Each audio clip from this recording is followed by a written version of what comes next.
கழுதை வண்டியை வைத்து வாழ்வாதாரமாக கொண்டு தொழில் நடத்தி வந்துட்டு இருக்கக்கூடிய ஒருத்தர் 8 வருஷத்துக்கு முன்னாடி 30,000 கொடுத்து ஒரு கழுதியை வாங்குறாரு. அதற்கு டைகர் அப்படின்னு பெயர் வச்சு தன்னோட அன்றாட தேவைகளை, அதாவது தொழிலை நடத்தி வந்துட்டு இருக்காரு. அந்த பகுதியை பொறுத்த வரைக்குமே போக்குவரத்துக்காக, செங்கல் சூளையில வேலை செய்யறதுக்காக அப்படின்னு கழுதைகளை அதிக அளவுல தொழில் ரீதியாக பயன்படுத்தி வந்துட்டு இருக்காங்க. அந்த டைகர் அப்படிங்கிற கழுதை திடீரென இறந்து விடுது.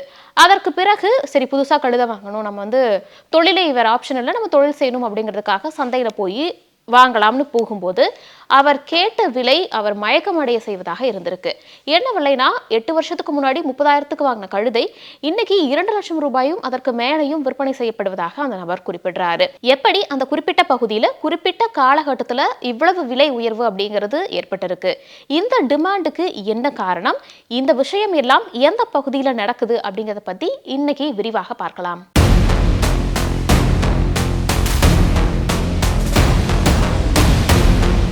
அன்றாடம் நடக்கக்கூடிய முக்கியமான சர்வதேச செய்திகளை நம்ம பார்த்து வந்துட்டு இருக்கோம். அந்த வகையில் இன்னைக்கு நம்ம எந்த விஷயத்தை பற்றி பார்க்க போறோம் அப்படின்னா, பாகிஸ்தான்ல கழுதைகளினுடைய டிமாண்ட் அப்படிங்கிறது அதிகரிச்சிருக்கு. இதன் காரணமாக அதனுடைய விலை அப்படிங்கிறதும் பல மடங்கு உயர்ந்திருக்கிறதாக சொல்லப்படுது. இதற்கெல்லாம் என்ன காரணம்னு பார்க்கும்போது, சீனாவில் இருந்து பாகிஸ்தான்ல கழுதைகளை வாங்குவதற்காக அதிகமான நபர்கள் ட்ரை பண்றாங்க, வாங்கிட்டும் இருக்கிறாங்க. அதன் காரணமாக தான் பாகிஸ்தான்ல இப்படி ஒரு விலை உயர்வு சந்திச்சிருக்கு. அது மட்டும் இல்லாம இந்த கழுதைகளினுடைய விநியோகம், விற்பனையின் காரணமாக பாகிஸ்தானுடைய பொருளாதாரத்திலையும் ஒரு மிகப்பெரிய பங்கு வகிக்கிறதாக சொல்லப்படுது. சரி, என்ன நடந்துச்சு அப்படின்னு பார்க்கும்போது, அப்துல் ரஷீத் என்ற நபர் பாகிஸ்தானை சேர்ந்தவர். கழுதை வண்டி வைத்து தொழில் நடத்தி வந்துட்டு இருக்காரு. தன்னோட அன்றாட தேவைகளை அந்த வண்டியில் கிடைக்கக்கூடிய வருமானத்தை வைத்து தான் செஞ்சும் வந்துட்டு இருக்காரு. இன்றைய காலகட்டத்தை பொறுத்த வரைக்குமே பாகிஸ்தான்ல அதிகப்படியான மக்கள் கழுதை வண்டியை வைத்து வியாபாரம், தொழில் எல்லாம் செஞ்சு வந்துட்டு இருக்காங்க. செங்கல் சூளையில பயன்படுத்துறது, போக்குவரத்துக்காக பயன்படுத்துறது, ஒரு பொருளை ஒரு இடத்துல இருந்து இன்னொரு இடத்துக்கு கொண்டு போறதுக்காக, சுமை தூக்குவதற்காக பயன்படுத்துறது அப்படின்னு மிக முக்கிய பங்காக கழுதை அங்கே இருக்கு. இந்த தொழில் செஞ்சு வந்துட்டு இருக்கிறவங்களை பொறுத்த வரைக்குமே ஒரு தோராயமாக ஒரு நாளுக்கு 1000 ரூபாயிலிருந்து 2000 ரூபாய் வரைக்கும் சம்பாதிக்கக்கூடிய சூழ்நிலை அப்படிங்கிறதும் இருக்கு.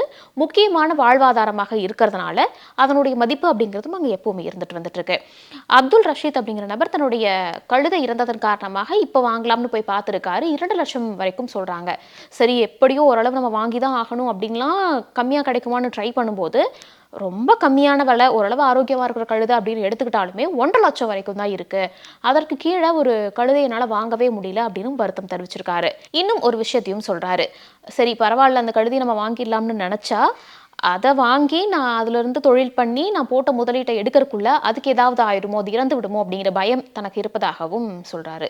சரி, இவ்வளவு டிமாண்ட் எல்லாம் இருக்கு, விலை அதிகரிப்பு அப்படிங்கிறது ஏற்பட்டிருக்கு. இதற்கு முக்கியமான காரணமாக என்ன பார்க்கப்படுதுன்னா, சீனாவில் இருந்து பாகிஸ்தான்ல இருக்கக்கூடிய கழுதைகளை வாங்குபவர்களின் எண்ணிக்கை அதிகமாக இருக்கு. பொதுவாகவே கழுதைகள் அதிகமாக இருக்கக்கூடிய பகுதி அப்படின்னு எடுத்துக்கிட்டோம்னா, முதல் இடத்துல எத்தியோப்பியா, 2வது இடத்துல சூடான், 3வது இடத்துல பாகிஸ்தான் இருக்கு. சீனாவில் ஏன் திடீர்னு கழுதைக்கு இவ்வளவு ஒரு டிமாண்ட் ஏற்பட்டிருக்கு அப்படின்னு பார்க்கும்போது, சீனாவினுடைய பாரம்பரிய மருத்துவத்தில் எஜியாவோ அப்படிங்கிற ஒரு மருந்து தேவைப்பட்டு வந்துட்டு இருக்கு. அதற்கு பயன்படுத்தப்படும் அந்த ஜெலட்டின் அப்படிங்கிற பொருள் கழுதையினுடைய தோல்ல கிடைக்குது. கழுதையினுடைய தோலை வேக வைத்து அதன் செறிவூட்டப்படுவதன் மூலமாக இந்த மருந்து பொருள் கிடைக்குது. இந்த மருந்தை பொறுத்த வரைக்குமே உடல் சோர்வு, நோய் எதிர்ப்பு சக்தி, ரத்த சோகையை சரி செய்தல் போன்ற பல்வேறு காரணங்களுக்காக பயன்படுத்தப்படுவதாகவும் சொல்லப்படுது. இதன் காரணமாக தான் சீனாவில் இதனுடைய தேவை அப்படிங்கிறதும் அதிகரிச்சிருக்கு. கராச்சி மற்றும் பாகிஸ்தானில் இருக்கக்கூடிய பிற பகுதிகளிலும் கழுதைகளினுடைய விலை உயர்வு அப்படிங்கிறது முன்பு இருந்ததை விட ரொம்பவே அதிகரிச்சிருக்கு. இது பாகிஸ்தான்ல எந்த மாதிரியான ஒரு தாக்கத்தை ஏற்படுத்தியிருக்கு அப்படின்னு பார்க்கும்போது, பாகிஸ்தானை பொறுத்த வரைக்குமே கடந்த சில வருடங்களாக நிதி நெருக்கடி போன்ற பிரச்சனைகளால் பாதிக்கப்பட்டு வந்துட்டு இருக்கு. கழுதைகளினுடைய இந்த விற்பனையை பொறுத்த வரைக்கும் பாகிஸ்தானுடைய வளர்ச்சியில, பொருளாதார வளர்ச்சியில் ஒரு முக்கிய பங்கு வகிக்கிறதாகவும் சொல்லப்படுது.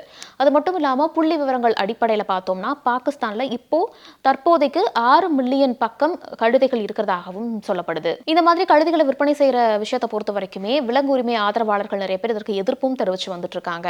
ஏப்ரல் 2025 வருடம் சீனாவிலிருந்து வந்திருக்கக்கூடிய ஒரு குழு ஒன்று பாகிஸ்தானினுடைய உணவு பாதுகாப்பு அமைச்சரை சந்தித்து கழுதை பண்ணை அமைப்பது குறித்து ஆலோசனை நடத்தியிருக்காங்க அப்படிங்கிற ஒரு தகவலுமே சொல்லப்பட்டு வந்துச்சு. சரி, இப்போ சீனா எப்படி கழுதையெல்லாம் வாங்கி வந்துட்டு இருக்காங்க அப்படின்னு பார்க்கும்போது, நம்ம முன்னாடியே பார்த்த மாதிரி 2 லட்சம் ரூபாய் வரைக்குமே அதனுடைய விலை அப்படிங்கிறது நிர்ணயிக்கப்பட்டிருக்கு. இன்னும் ஒரு முக்கியமான தகவல் அங்கே இருக்கக்கூடிய அதிகாரி பகிர்ந்து கொள்ளும்போது என்ன சொல்லியிருந்தார் அப்படின்னா, சீனாவில் இருந்து கழுதைக்காக பாகிஸ்தானுக்கு வந்தவர்கள் 14 கழுதைகளை வாங்கியிருக்காங்க. அந்த கழுதைகளை பொறுத்த வரைக்குமே அவ்வளவு ஆரோக்கியமான கழுதைகள் அப்படின்னு சொல்ல முடியாது.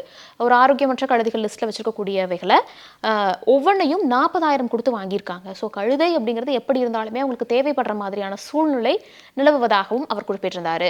அது மட்டும் இல்லாம கழுதைகளினுடைய இறைச்சிகள் சட்டவிரோதமாக விற்கப்படுவதை தடுக்கணும். அதே மாதிரி கழுதைகள் அனாவசியமாக கொல்லப்படுவதை தடுக்கணும். இது எல்லா விஷயத்தையுமே அரசாங்கம் உறுதி செய்யணும் அப்படிங்கிற கோரிக்கையுமே வச்சிருக்காங்க. இதோடு சேர்த்து தோல் மற்றும் இறைச்சி பதப்படுத்துதலை நிர்வகிக்க சரியான ஒரு தொழிற்சாலையை பாகிஸ்தான்ல நிறுவனம் அப்படிங்கிற ஒரு கோரிக்கையுமே எழுந்திருக்கு. பாகிஸ்தான் பொருளாதார நெருக்கடியை சந்திச்சு வந்துட்டு இருந்தக்கூடிய சூழ்நிலையில சீனாவினுடைய தேவையின் காரணமாக கழுதைகளினுடைய விற்பனை பாகிஸ்தான்ல ஏற்பட்டு அது பொருளாதார வளர்ச்சியில முக்கிய பங்கு வகிக்குது அப்படிங்கிறதும் கவனிக்கத்தக்க விஷயமாக பார்க்கப்படுது.